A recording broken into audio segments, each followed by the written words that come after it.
Hey guys, so the purpose of this tutorial today is to show you how, hopefully, to replace a screen on a Lenovo S330 Chromebook. To give a little background on this situation, I am not a professional, but I've watched some videos and I feel pretty confident that I can do it. This Chromebook, I have it apart now for a couple of reasons. But we use it a lot for virtual school. It's actually been really sturdy. The battery lasts well. I like it. So when the screen cracked, the first thing I did was go online and try to find a repair person. So I called a couple places and it was gonna be between $120 and $200 to get the screen fixed. That's kind of a lot considering I don't think it was that expensive when we first got it. So then my thought was, well, I'll just get a new one for if I have to pay that amount of money. Well, now they're running about $400. I don't know if it's price gouging because a lot of people are using them now for school, for online school, or what. So then my next thought was, well, if somebody can fix it, I can probably fix it too. So I found some videos of people replacing screens. I figured that doesn't sound hard. Then I came across the website, laptopscreen.com. It was very helpful. They have, I don't know, maybe thousands of screens and you can search your specific laptop. And when I did mine, two possibilities came up. They were very specific about make sure you're ordering the right one. So there are a couple ways to find that out. If your screen still works a little bit, you can go on there and go through your settings. Mine was too damaged to do that. So then the other way is to go ahead and take it apart and look on the back of the screen. And they have a really good tutorial on how to do that. And you'll find your exact model number here. So when I did that, I searched the model number and I felt very confident that I was ordering the correct screen. So, and also, I was kind of happy to take it apart before I ordered the screen just to make sure that I could do it. So I'm gonna go through and just show you guys exactly what I did. The first thing, which at first I thought, well, this doesn't seem important and maybe it was a waste of time, but now I've done more research, I think it is to take the battery off. And I don't mean just unplugging it from power, I mean you have to take the battery off, the internal battery. So the first thing you'll do is remove, there are 10 tiny screws on the back. I already had some really small, like a set of really small screwdrivers. If not, you can order a kit from the same website, the laptopscreen.com. They have like a whole kit that you can order. But I already had this. I used to get these particular screws off, this little tool. It looks kind of like a star. They came off really easily. Then the next thing, obviously I've got the screen down already, I had to do was go around this edge and pop it up. Now I could have and should have probably used a little bit more finesse doing this. They had an actual tool on the other video. I used a little screwdriver, which this doesn't look great, but it got it up to start it. And then I went around with a credit card all the way around and popped it up. As you can see, it is up. And then the battery is right here. So you just basically carefully, because there's small wires here, pull it out from here. Okay. Now that you've got the battery unplugged, you can do the screen. The screen was actually really easy to come off. All that I did here, you kind of reach under with your fingernail and just kind of start it and pop, and then just carefully go all the way around. I do feel like this piece could probably break pretty easily. Okay, then there's gonna be 4 more screws.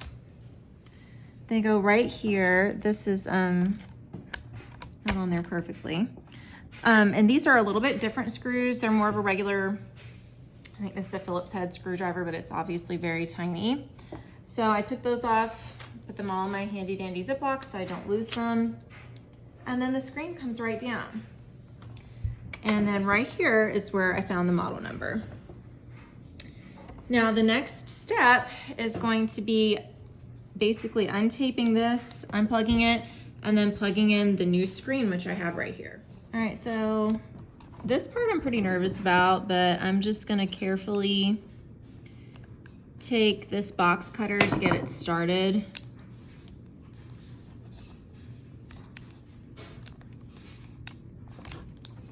Now this screen is already broken, so I'm not too worried about that. Whew. And okay, that just came right off.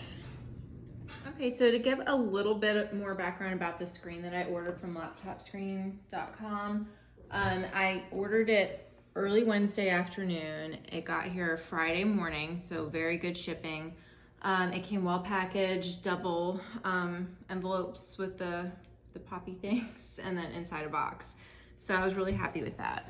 So now I'm gonna start putting it together. This is the new screen. I went ahead and this clicks in. This is a little finicky. It's a little difficult to do, but this kind of clicks in here. I'm gonna put just an extra piece of packing tape to hold it well. And also, I will say the video that I watched, the guy had on gloves and stuff, and I don't, but it might be a good idea.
So it is working. I got really freaked out at first because it did not work at first, but I think maybe unplugging the battery had something to do with it. It needed to be charged again. I know it was fully charged when this happened. So I plugged it in, charged it for 10 minutes, and it is working perfectly. The screen looks great. Very happy with it. So that's it.